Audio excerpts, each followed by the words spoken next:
khu so tin lung lam kan vai kalung din tre zaya mirel kasi ngai lai di te kholam I trun tale izun ngain arang kan vai rui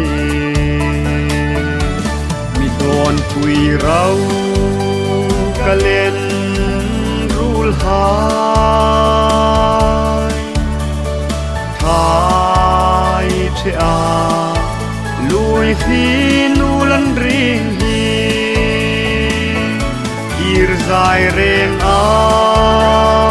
rel casino la fam zal na pil kot pan hil kanu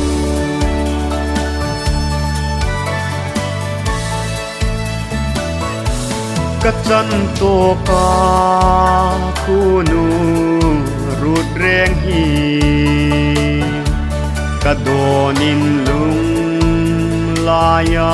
dam thai lu no kangai nge yi ai hun lim nung hai kha câu kir thai an chang ta no mo thapui mi don pui rau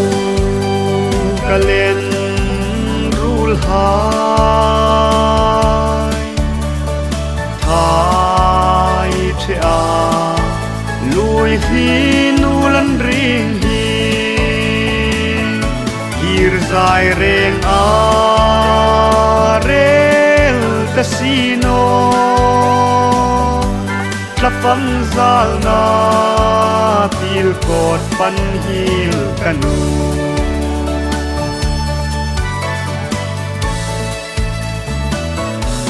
mi don pui rau kachun le zu hai kalung di le run hun aleng ding chu arem no mo arem thai lul no mo kang ai nge I ka thai ka ros par moi mi don pui rau kalen rul hai thai che a lui khi nu lan ring hi ir zai reng a rel casino la fam zal na pil kot pan hil kanu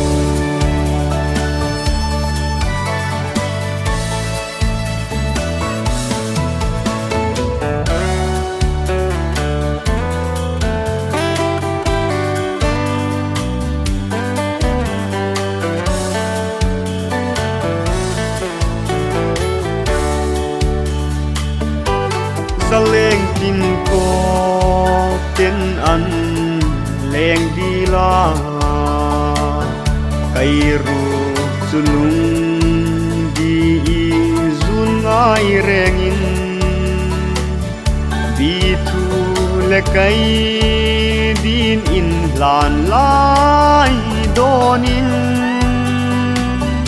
lung lai ru ka icham ka omi mi don pui rau kalen rul hai thai che a lui khi nu lan ring hi ir zai reng a rel casino la fam zal na pil kot pan hil kanu